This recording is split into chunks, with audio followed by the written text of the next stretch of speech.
Okay, as per request, let's show you how I take the meat off a pheasant. So here's one bird. Very straightforward. I always lay it on its back, two legs, push down and apart. What you're attempting to do here is to dislocate the two hip joints from the femurs here, and to give you a good solid base to work from. Little neck here,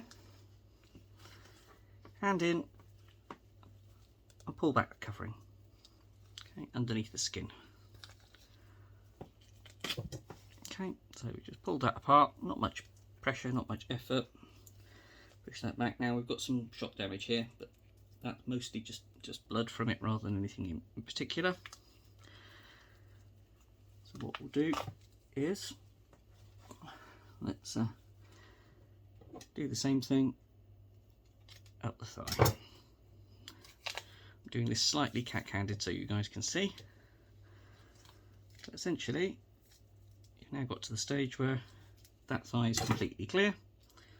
What you're trying to do is find the knuckle in here. Get in and break that knuckle. Same on the other side. Achilles tendon runs down here, so that should be fairly straightforward.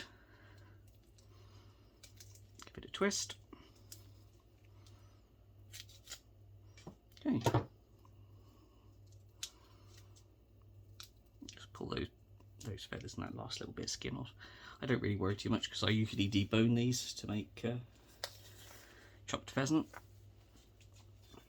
Okay, so what we've got here, see I've popped that out, see the head of the femur there? Slice down alongside it. Okay, very important, need a sharp knife, just working really with the tip usually. Okay, so apart from some feathers, which I'll rinse off in a second, that's one pheasant quarter, one pheasant hind quarter. Let's go and do the other one.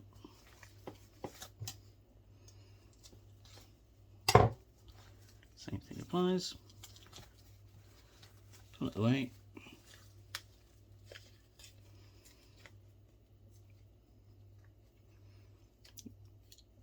Put your fingers underneath, pull it up. Now, if you're not fussy and you're going to be doing it on the bone, you can get a pair of really sharp scissors, kitchen scissors, or tin snips, or I've even used secateurs, garden secateurs before, and just cut those off if you're going to be slow cooking them like casserole or something like that. Same principle. Let's pull it back. It's harder this side. I normally do it on the edge of the unit. Maybe off camera for you. And again, same principle. Nice little slice down behind the bones.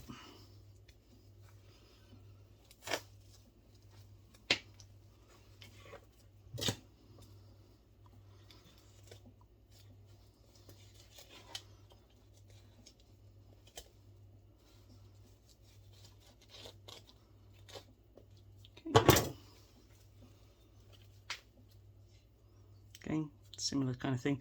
This is just fat. You can choose to leave it on or take it off depending on your preference.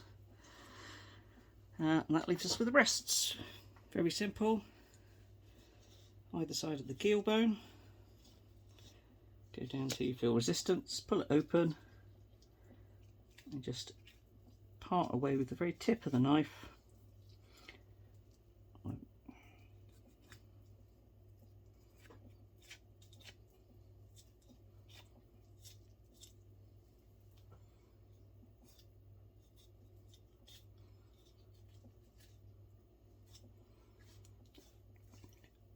Under here's the wishbone.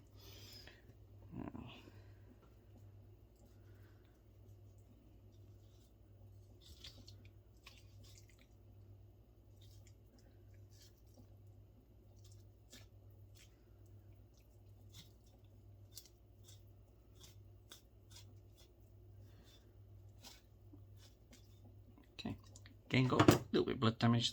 That's actually in the fluids rather than in the flesh itself, so that can rinse off when I rinse it off. This will be chopped and put into the freezer, but you know, that's it. One pheasant into, that's a carcass. Depending on what I'm wanting to do it for, I might strip the entire thing and use that as stock, but when I've got, as I have today, 34 to process, that's as much as I would use. The rest of that could go to dogs quite comfortably, you know, raw feeder animals. But in terms of human consumption, you've got that which needs a rinse, and these two. That's about 500 grams of good quality, high protein, low fat meat in the space of what, 3 or 4 minutes. So that's how I do it.